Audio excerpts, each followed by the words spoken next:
Oh, sorry. I got something else happen. Emergency. Got an emergency call. So yeah, you're gonna feel awkward that I'm going to splice these two videos into one video. Yeah, I just had to cut off just now because I have a phone call and I'm recording using my phone. So yeah, sorry about that. So let me continue this. I don't want to do part one and part two like last time I do. So I'm just going to use a video editing and just combine the first clip and this clip, two videos, and merge them into one. Probably I'll do a transition, simple transition and so forth. You might experience suddenly, wait, why did suddenly he cut out from that part and then suddenly spoke in a different way and apology. So yeah, I just had to stop the video just now and I accidentally stopped the video and then paused the video, so it created a problem. So anyway, that will be a small matter. Wait, say just now, yeah. So this is a commemorative banknote, 200 riyals. Now this cost me quite a bunk of money, I would say. 200 riyals to convert into ringgit. The old days is 100 riyal was equivalent to 120 ringgit. Today is almost matching. 100 riyal is equivalent to 101 or 102 ringgit. Malaysia ringgit was the best performing currency in Asia, achieving almost 50% against the US dollar. It was one of the most best performing currency in 2025, and we are hoping in 2023 it will continue to outperform. Depends on the condition of the economy, of course, but I won't be saying that the reason is Malaysia is getting stronger because we are better than the US dollar. It's just that the US dollar is in calamity issues. They're weakened, and comparing like Japanese holding up and they're actually getting more value, more strengthened. So that's one of my comparison, that ringgit is not being strong because we are performing better. Is that the outside of the country, there are other people making it even worse. America's economy is in shambles at the moment. Yen is getting strong. So it's one of the good examples is that yen is getting strong. The currency against ringgit is actually almost similarity on par because we are actually trading, three-sided ways. We are not trading two-way side like yen versus ringgit and so forth. Is influenced by the America. A weakened America is strengthening ringgit, and strengthening ringgit it goes up alongside with the strengthening of yen. And yen domestically they are getting stronger because they have raised their interest rate. So a lot of investors are pushing out their money from American dollar into Japanese yen. So that's one of the factors why yen became expensive. And in China is making it even worse for America because China is now telling their commercial banks and so forth, instructing them to sell the US bonds, slowly and gradually out, making US dollar even worthless further on. So that's one of the reasons why the dollars are getting weaker. The confidence is getting becoming non-existent. So that's one of the purpose that is an issue. Now about this one. So this is about 202 to 204 ringgit. Its face value, but as a commemorative, probably about 250 to 300 ringgit, I would say. But I got this one just right at the ballpark of a 200 ringgit. So would be I pay for a face value price for a collector's note. This is a commemorative banknote. It's not a regular note. You can see there's a regular note. It's a similar one. What they have different is they've added this.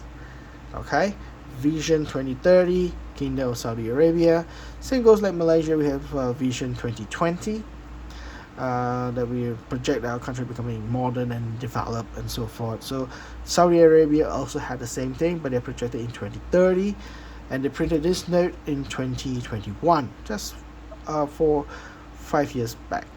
So yeah, the note also introduced something new patterns, like they use Orion.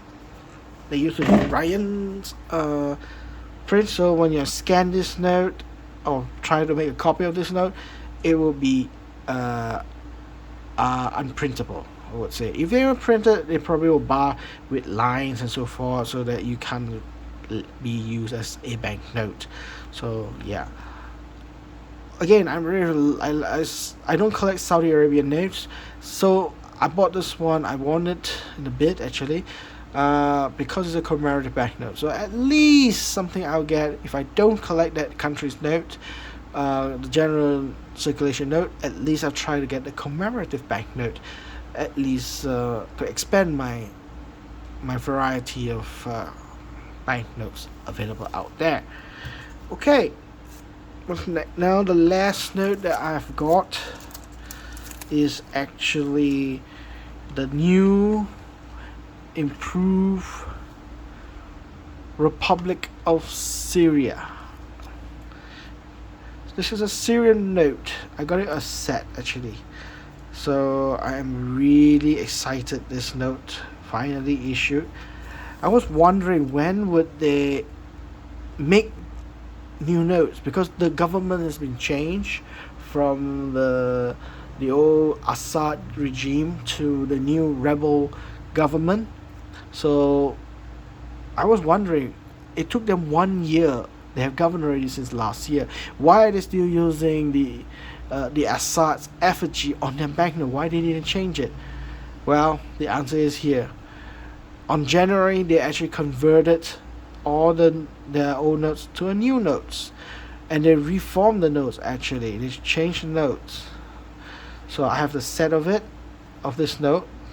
I have the 10, the 25, the 50, 100, 200, and the 500. All the notes, one set here, which solves my problem. Now, first thing first, you notice that all the notes, they are the same size, just like United States America's pattern, which is just a one size, but they have different varieties of color, okay, and different vision. Now a lot of people complain. Now when they released the picture earlier last month, I did complain and commented that certain banknotes have very similar color, like the orange and the yellow. They were two similar colors. Now you see what they've done. Actually, I was thinking, wow, fantastic.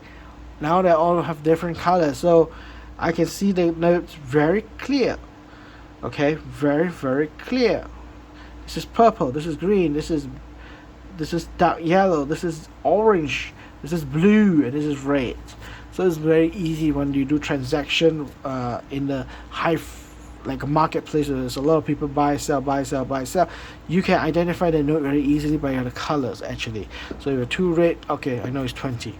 You know, if you have two similar colors and then two different denomination, you're at risk of being fraud, you know, or miscount or misappropriate things. So there's the issue there. That was my comment. A lot of people commented that notes that the issue looked like very monopoly money. But once they issued a note and now it's in my hand, I look at it. Nah, it doesn't look monopoly money. It looks really nice, but the back one is just really standard, quite plain. The the Central Bank of Syria's building is the effigy. All of them are the same across this board. They're all the same. So the back was quite boring, if you ask me. But what can I say? It took them less than 1 year. Less than 1 year. From design to approve to print to test to print. Less than a year. And I'm able to mass print these notes for the public. What can I say? At that time, so I won't argue with that design. Probably they will upgrade this design later on when they have a proper time, because one of the good objective actually, rather than just changing the effigies and so forth, is actually try to make the Syrians more easy to use the banknote. They have inflation, not really hyperinflation until like Zimbabwe, or after the First World War in Germany, when they had hyperinflation, everything go billions and billions. Syria actually gone up quite slowly, but of course, a daily consumption is gone. Everybody has to carry a huge stack of money. When you have to carry a huge stack of money to buy the daily goods, you're in trouble. Hyperinflation, your banknote becomes worthless. So to ease of carrying the notes for the Syrians, they actually reformed the currency. Everything still remained the same. The only simple thing is they just removed the zeros. If I'm not mistaken, the new 10 is the old 1000. If I'm not mistaken. Okay, they just removed 2 zeros out of the banknotes. 2 zeros, if I'm not mistaken, or 3 zeros. If I forgot. No, definitely not 3 zeros. 1 0 or 2 zeros. I believe it's 2 zeros. So the old Syrian pound banknote should be showing here 1,000 Syrian banknote, and the new one is actually 10 Syrian pounds. So you got the 10, you got 25, 50, and 100, a 200, and a 500. So probably this one is probably a 50,000. Or one is 20,000. This is 10,000. This is 5,000. This is 2,500, and this is 1,000. Probably that it is. But anyway, how its objective is to make people carry the banknote much more easier, giving confidence to the economy indirectly, okay? But physically is compact. Basically, they try to make the banknote more compact. But the value of the currency still remain the same. Okay, there's no change on the whole overhaul. Just remove the zero so that easy to carry. That's all. Okay, it's not a huge reform. It's a simple kind of things to do. Now, the banknote design. This series, they didn't, as a revolution country, by the revolution soldiers, they decided they have to make a decision.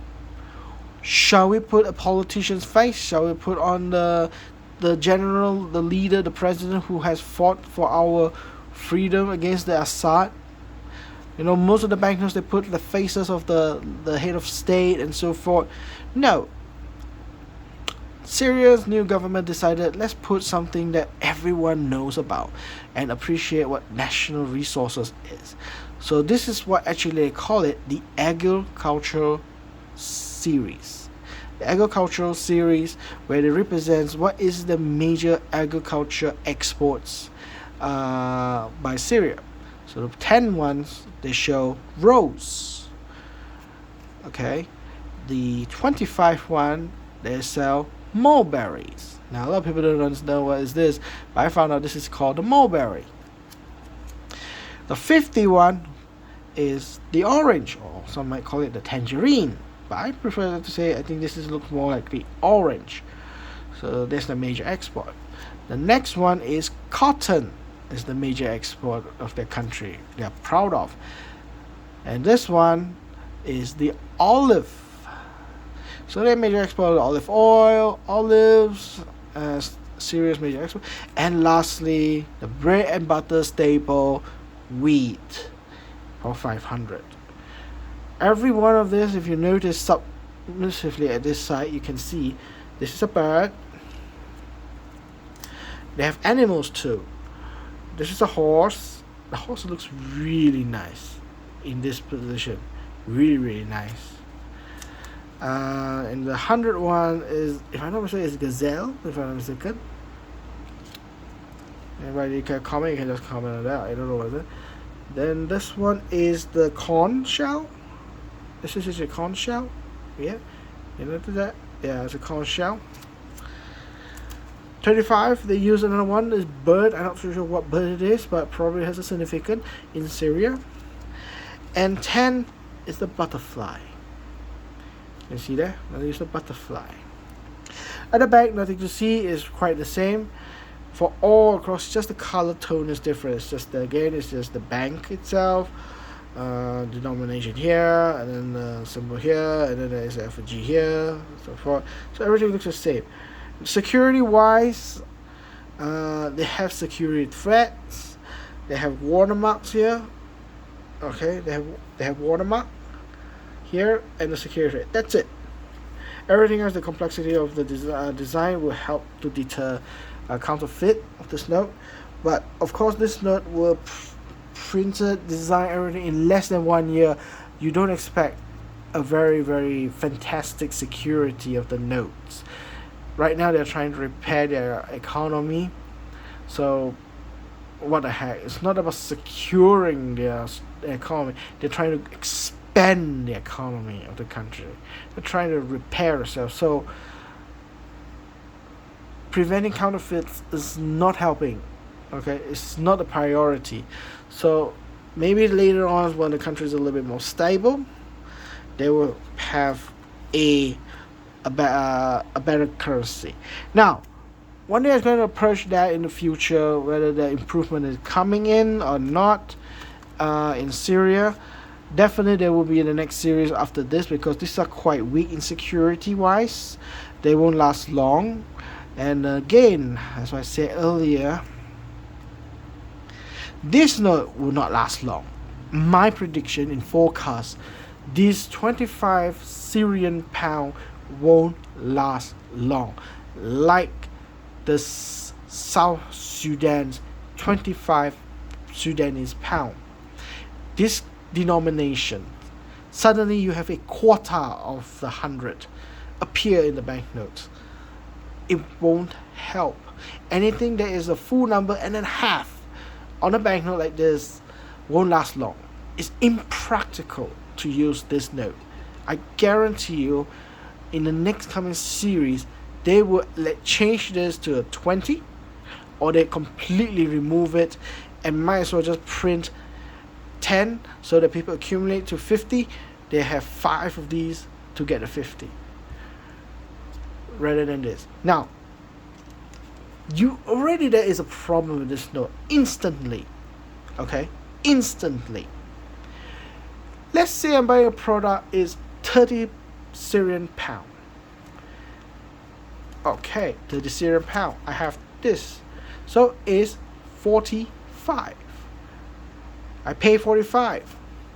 How do I get the change? Again, how am I going to get the change? Because of that, the change is 5. Okay, 5 pound, 5 Syrian pound. Where am I going to get that 5 Syrian pound? Okay, don't worry. The coins will do the job. I'll give back 5 Syrian pound, 5 pounds in coins. That's the solution. That is the only solution. If you're buying a product that is at 30 pounds and you have this kind of ridiculous note, it's very, very difficult. The other option is you get 3 of these and that's it. You pay for it for 30 Syrian pound. But when you have a 25 like this, how are you going to pay 30 pounds of a product? You have to add the smallest number, which becomes 35 pounds. That is one of the problems with banknotes. I find through history they don't last long because it becomes impractical to use 25 pounds. The 50 pounds, the 100, the 200, the 500, they are much more practical. When you have something that are round number, they're much easier. But when you have something like this kind of quarter cut, suddenly a full and a half number or something like 25, 30 pounds, those kind of odd numbers are ridiculously hard to use by the citizens, by the masses. They have to prepare coins. It's impractical. The reason that I make products, okay, and sell them in a certain round number so that I can get a change much easier. 25 is always going to be a killer for the people who are the shop owners, okay? The 25 will become a killer, and it's proven throughout history. So I don't know why they print a 25. They should print a 20, okay? Even you print 30, that number is going to be a killer too. Okay, it's impractical to use. The 30, the 40, the 60, the 70, the 80, the 90, those are very impractical number. You either get a full half of the total number, full half side, or full number. When I say half full number, it's like 1, 5. The 5 is half of it. 1 to 10, half of it. Okay, if you have 10 to 100, then the 50 should exist somewhere half. You need to have 5 of the 10 to get to 50, and 2 of the 50 to get to the 100, or 10 of the 10 pieces of the 10 cereal pound to get to 100.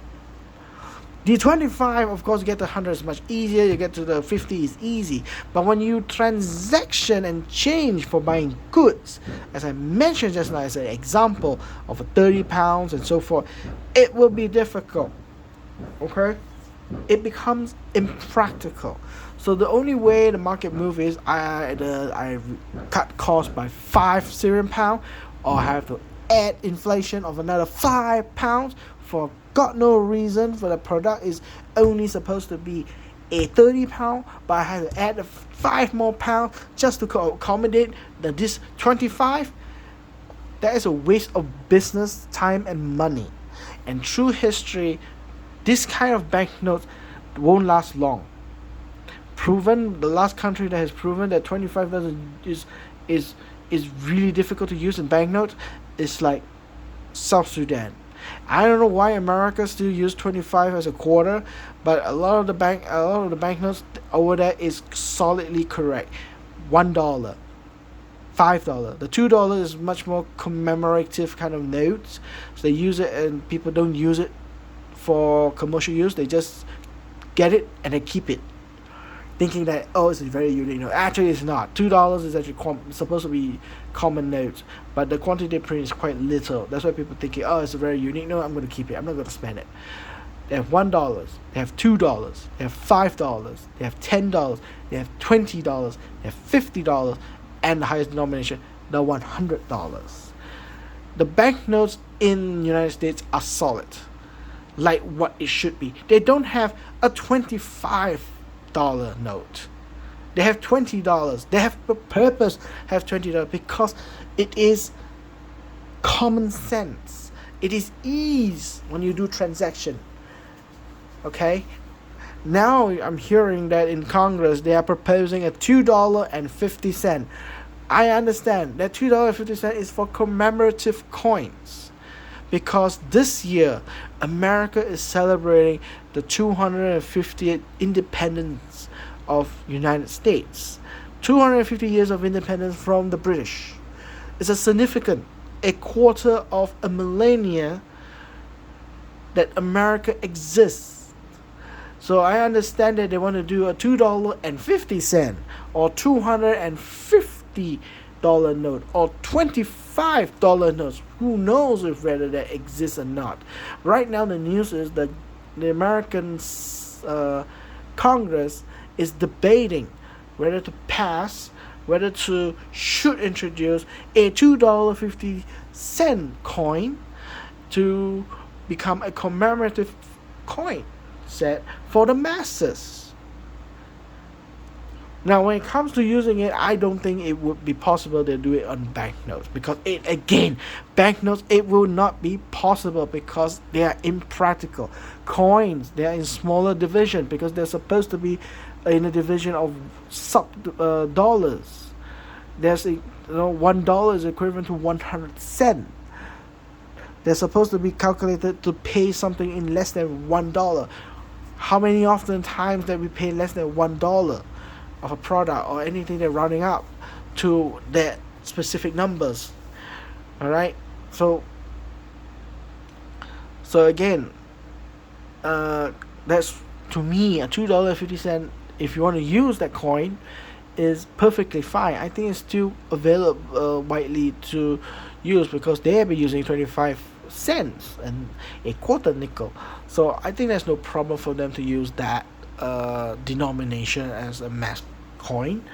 but I think they'll use it for commemorative only, so it will not be like mass usage, and so forth. But banknote, I don't think, if they're trying to do the same thing for the banknote, a 25 or 250 or $2,500 banknote will not exist, because it will not serve its purpose for its function.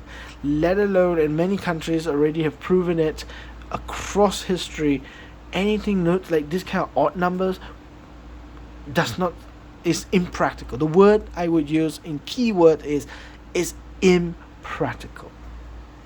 It's impractical, and for me, any of the collectors out there, my prediction is this 25 is going to be the same problem that South Sudan have experienced. This note is going to be very expensive. This note is going to be very rare. They only print a small certain quantity number, whereas the rest they're going to print a lot, because it's practical to use this kind of denomination. 25 denomination is not practical. So that is my prediction. Through the data of histories, when they use this kind of odd numbers, weird numbers of bad denomination, it will not work, and they only have short lifespan in this legal circulated banknotes. But being a collection of a banknote, as a collector, I believe it would be fine. It will be great. They will be rare and expensive. True enough, like the 25 Sudanese pound, to me, I got that one for 100 ringgit. At that time, I got it for 100 ringgit. At that time, everyone knew that note was short-lived, and that I had paid the price for it. And then when the 20 pound Sudanese pound came out, it cost only less than 10 ringgit. That's a markup from 100 to, from 10 to 100 for the 25. So, see the potential as a collection? Yes, there is that. So if you can get some, and let's outweigh the measure if you want to, that's great.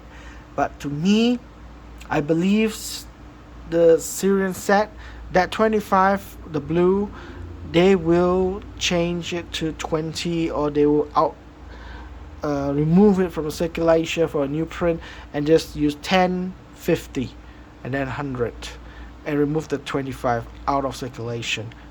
They're still legal tender, but thank God it's out of circulation. There are no longer people using that note. Then the transaction will be much easier. Alright. So there you have it. That is all for today. That's all I have for banknote. Now I have a few more banknotes. I'm waiting. Actually, there are two from Europe, and two from Europe, one from Singapore, and one from where was it, from Australia. Yeah, I bought the notes from online. One stock auction, two from eBay, and so forth. So there will be interesting notes that I got actually for my personal self. My birthday is coming, so I actually treat myself certain notes that I hope and dream to buy. So it's my personal present, I would say. Yeah. So yes, still exciting notes coming in, still great notes coming on. So once I got it, I will do the real short clips, and then I'll do a video once I have accumulated those 4 notes together. Then I'll do one short video like this. Now I'm gonna do a long one single video rather than segment them all, because this year what I'm trying to do is, if you're watching, if you're subscribed and try itching it, I will plan to do more short videos, like 1 minute or less, to show my banknotes, that what I got, and then I'm going to keep it one side for a very long time. And once I accumulate amount and I got the time, I will do one stretch review of all the banknotes that I've got. And if I have some comment about it, like the Syria one, I'll be talking a little bit longer. If those I don't have any comment, I'll just go through quite quickly and so forth, and move on to the next one. So that's my video that I'm going to do. And again, it's not going to be entertaining, it's quite dry. The reason is I use the video for my own personal use, to record on that day what I've had that note and how much is it that I've got it. Okay, and then knowing in that year, probably next 10 years or 15 years in the future, I'll be revisiting this video to re-archive my banknotes. And all this kind of records, documentations, videos will be stored in the YouTube's website and cloud. Hopefully, it still exists, YouTube in the future, so I can use it for my archive. Yeah, that's the purpose of using it. But for all of you who are subscribed, rather than watching a long, dry, boring video, I would encourage you to watch more on the short video clips. So I'll be doing that more often for my new notes and so forth. And probably when I don't get any new notes, I'm probably thinking of doing all the notes that I had previously, the nicest one, and do the clips in detail. So basically, I have more than 500 banknotes. So I probably would have more than 500 clips instantly I could get in my mind straight away if I do one by one, or that one right once a day, and it'll be more than 1 year. So I have plenty of time to do those notes, one clip per day. So can you imagine that? So I can do that if I want to, but not every day. Probably weekend I'll do 3 or 4 of the notes. At least 1 week there are 4 clips. So if I have 500 notes, it would reach less than a year to complete it, hopefully. But I don't think I have 500. I think I have 800 or 900 of individual notes, unique notes, not to talk about running numbers and so forth. Yeah, so that is all for today. Thank you very much. If you like this video, do give me a like. If you have any comments or anything that I say mistakenly, you want to correct me, please drop me a comment. I am very open to opinions and so forth. You just talking about trash, probably I'll just ignore it. But if you are sincere to remind me that I'm wrong, I'm willing to listen and tell me what is your correct answers. Learning is always every day, so I hope to learn new things or correct the things that I've said maybe is wrong. I'm open to it. All right, just tell me what it is, how you know it's really true. I want to know to correct myself. So yeah, that's one way of saying it. And subscribe video so far and give me a thumbs like. And you can recommend to friends. If you share to your friends or relative about banknotes and so forth, I hope my channel helps inspire. I hope to inspire younger generation to collect banknotes. Who knows, the next 50 years currency will be more widely mainstream used as a digital currency. Who knows what future lies. So as today present, banknotes are still printing, still designing like Syria. There will still be interesting times on banknote collecting, and especially collecting the older ones, where they're going to be very interesting and they're going to go up in prices. Who knows? Yeah. So yeah, thank you very much. And to all of you who are Chinese, Asians in East Asia, I would like to wish you all a happy New Year. 恭喜發財, and I hope you have a great prosperity coming year of the horse. Thank you very much, and I'll say good day and goodbye.